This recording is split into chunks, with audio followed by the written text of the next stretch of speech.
Então vamos lá, bom dia aí, mais uma aula de sistemas de numeração decimal, né? É uma aula de nível 9º ano, e eu vou fazer 2 exercícios com vocês, para quem acompanha o material etapa fica um pouco mais tranquilo. Vamos lá para o primeiro então.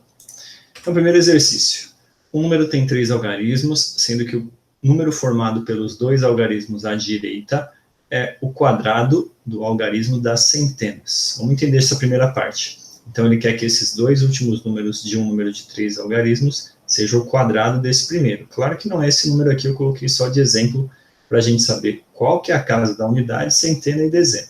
Então, aqui, ó, 235. O 200 é a centena, o 30 é a dezena, né? O 3 é a dezena, e o 5 é a unidade. Só para a gente lembrar nessa ordem, centena, dezena e unidade. Ele quer que, então, esses 2 últimos sejam o quadrado do primeiro. E o que mais que ele quer?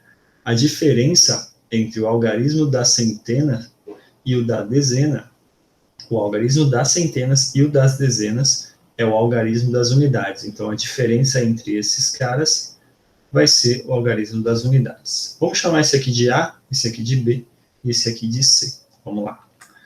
Então, na primeira parte, chamando de ABC o número, né? A gente tem o quê? Que o quadrado do número das centenas, ele é o da dezena mais o da unidade. Mas por que eu coloquei aqui 10B, né?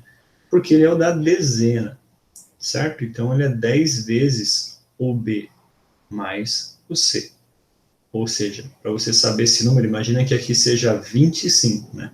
Você precisa de 2 dezenas, né? Ó, então, vai ficar 10 vezes 2, que seria o 25 do final, para dar 20 mais o último do final, 25, certo?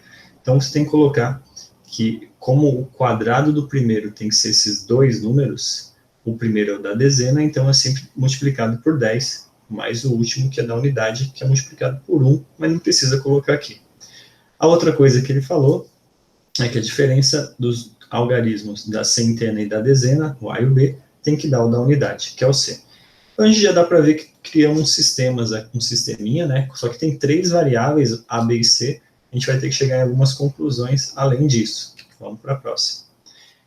A primeira a gente nem mexeu. A segunda eu isolei a letra A, passando o B para cá, que deu B mais C. Dessa equaçãozinha, a gente consegue concluir algumas coisas.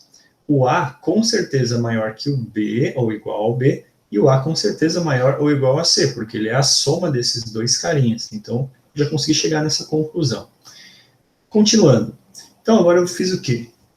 Na primeira equação, né, eu tirei o C, tirei uma letra. Como que eu fiz isso? Usando o método da substituição. Então, e você isolando esse C aqui nessa equação, você passaria o B para lá, ia ficar negativo, ia dar A menos B, certo? Então, o C é a mesma coisa que A menos B. Quando eu coloco A menos B aqui nesse lugar, método da substituição, né, que a gente viu lá no 8º ano de resolução de sistemas, A menos B vai ficar 10B menos B, que vai dar 9B. E esse A vai ficar sobrando aqui. Então, usei o método da substituição isolando o C. E aí cheguei nessa outra equação. E essa aqui eu ainda nem mexi. Continuando. Passando A para a esquerda, ficou A quadrado menos A igual a 9B. A parte de baixo eu não mexi em nada. E agora a gente pode fazer o que nessa parte aqui? Está repetindo A. Então, eu posso colocar o A em evidência, né? Então, A vezes A é A quadrado e A vezes menos 1 é menos A, colocando em evidência. Para que eu fiz isso? É uma técnica que vocês vão entender agora. Quando eu coloco um número em evidência e eu sei que tem um 9 aqui multiplicado por B, a gente consegue chegar em uma conclusão. Vou explicá-la agora para vocês. Então, vamos lá. Aí eu coloquei algumas suposições, né? Vamos supor que o A seja igual a B, né? O primeiro número seja igual a B, que é o da centena e o da dezena. Nesse caso, C é 0. Mas isso é um absurdo também, né? Porque uma que o número não iria existir, né? Começando com 0, né? Não pode ter uma centena com 0. E o único algarismo que, quando elevado ao quadrado, é o próprio 0. Então, não tem como ser 0, né? No primeiro, e não tem como eles serem iguais. Então, com certeza, A e B são diferentes. A primeira conclusão que a gente tem que ter é essa. Da equação 3, e lembrando isso, né, que o A é diferente de B, como ambos são algarismos, o B pode ser no máximo 8. Como assim? Vamos olhar para a equação 3. o B pode ser no máximo 8, porque o B está aqui, ó. Se ele for 9, não tem ninguém maior que ele, né? Porque os algarismos aqui a gente está usando de 0 a 9. Então, se o B for 9, não tem como o A ser 10, né? A não ser que ele for o próprio 9, né? Mas a gente sabe que eles são diferentes. Então, o B tem que ser no máximo 8. A gente chegou nessa conclusão já. No máximo, o B tem que ser 8. Então, o B já não é 9. O que mais? E na equação 1, que está lá em cima, que agora que eu vou explicar o porquê que a gente colocou em evidência aquele A ou A menos 1 é múltiplo de 9. Essa conclusão é extremamente importante. E de onde que ela surge? Se eu estou multiplicando aqui, ó, o A vezes esse A menos 1, imagina que eles são dois números. Ele é igual a 9B. Esse 9 está multiplicando o B. Ou seja, eles são iguais, né? Esse lado é igual a esse lado.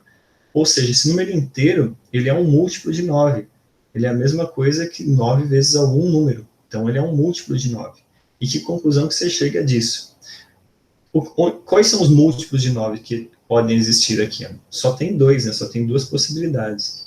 O que ocorre somente se o A for 1 ou se o A for 9. Vamos lá, se o A for 1, 1 menos 1 vai dar 0, e 1 vezes 0 vai dar 0. Dá certo, tudo isso aqui vai dar 0, 9 vezes B vai dar 0, né? Daria certo.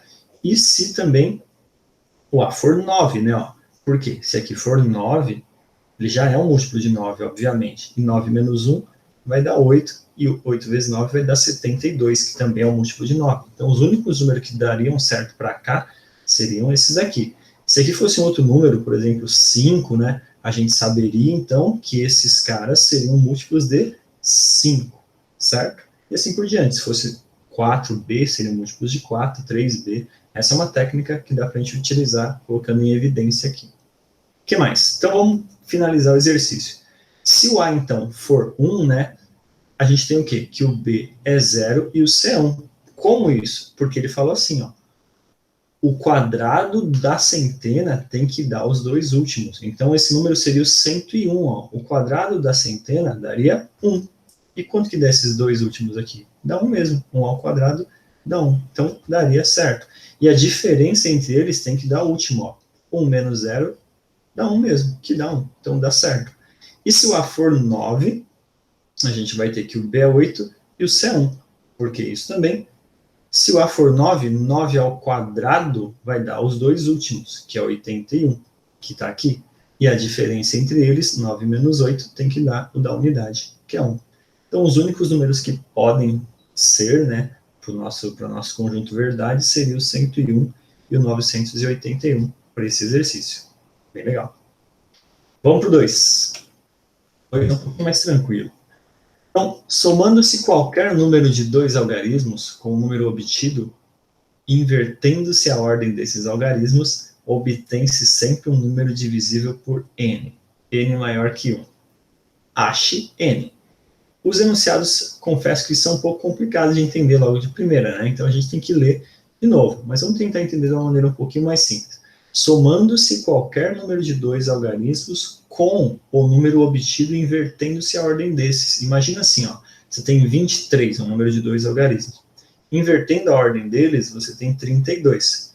23 mais 32 tem que ser um número divisível por n, né? Sendo que n é maior que 1. Ele quer que você encontre esse n. É essa a ideia. Então, vamos ver. Vamos chamar esse número igual ao do exercício anterior, seria 2 algarismos, vamos chamar de AB. No outro exercício era 3, a gente falou ABC. Então, seja AB, em que o 1 é menor que o A, que é menor que 9. O que quer dizer isso? Esse primeiro número A, ele não pode ser 0. Então, ele é um número que está entre 1 e 9, né? Senão, não vai existir um número de 2 algarismos. Por exemplo, se fosse 0, 3, não é um número de 2 algarismos, é um número de 1 algarismo, que é só o 3. Então, o número A tem que estar entre 1 e 9. E o B não, né? O B pode ser de 0 até 9, pode ser todos os números, porque pode ser 20, 90, 30, pode ser qualquer número que acabe com 0. Então, o B pode ser um número de 2 algarismos. Assim, o AB é igual a 10A mais B. Olha esse 10 aparecendo de novo aqui, ó.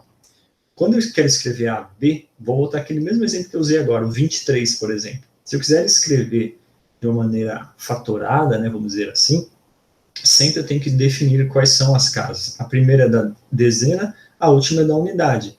Se fosse 23, aqui seria 2. Só que para eu escrever isso, tem que colocar 10 vezes 2, porque é 20, né? 23, então daí que vem esse 10. Então, a mesma maneira de escrever o 23 seria 10 vezes 2 mais 3, certo? Como esse número eu não conheço, eu vou chamar de 10 vezes A mais B.